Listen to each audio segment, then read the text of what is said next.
World United human rights council की जानिब से चेस्ट हॉस्पिटल इरागड्डा में 300 मरीजों में नाश्ता तकसीम किया गया। इसके अलावा इनमें रकमी इमदाद के अलावा ब्लैंकेट्स और फ्रूट्स की तकसीमों में मिलाई गई।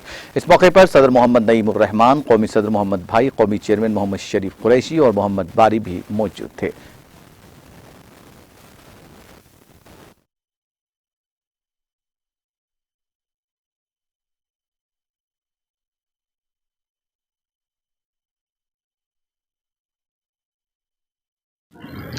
मेरा नाम नईमुर रहमान है। World one united human rights council और human rights protection voluntary association की तरफ से आज हमारे साथ नेशनल प्रेसिडेंट मोहम्मद साहब, नेशनल चेयरमैन मोहम्मद शरीफ कुरैशी साहब और बारी साहब, इम्तियाज साहब, मुबशिर साहब, हमारी टीम जितने भी और दूसरे मेंबर से सब मिल के आज जो है एक प्रोग्राम हम लोग यहाँ पर लगाए, ब्रेकफास्ट डिस्ट्रीब्यूशन बोल के। हमारा मकसद लोगों की भूख मिटाना है और लोगों की मदद करना है। यहाँ पर बहुत दूर दूर से लोग आ रहे हैं। उन लोग खाना हॉस्पिटल में पेशेंट्स को दिया जाता, अटेंडेंट्स को थोड़ा मुश्किल है। इस वजह से क्या है, अटेंडेंट्स को हम लोग जो तो कितना हो सके अच्छा खाना खिलाने की कोशिश करते। और जो तो हमारी एक रिक्वेस्ट पब्लिक से ये है कि अपना पैसा बाहर फजूल वेस्ट करने से अच्छा यहाँ पर आके एक बार सर्वाइव करिए और लोगों की मदद करने की कोशिश करिए। हमारे ऑर्गेनाइजेशन की तरफ से सबको एक रिक्वेस्ट है।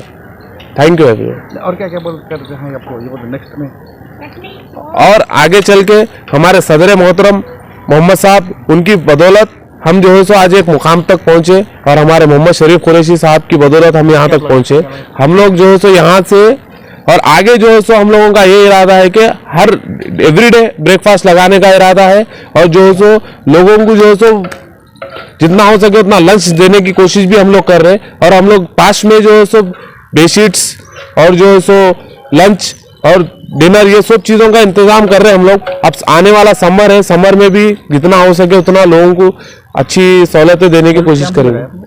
हम लोग जो है हेल्थ कैंप लगाए, आई कैंप लगाए, प्लस जो है drugs awareness programme, cyber awareness programme, जितना हो सके गवर्नमेंट के साथ मिलकर हम लोग जो है सो लोगों की एक हेल्प करने की कोशिश कर रहे हैं। हमारी सबसे एक ही दरख्वास्त है कि आप लोग भी आके हमसे जुड़े और हमारे साथ मिलकर काम करें।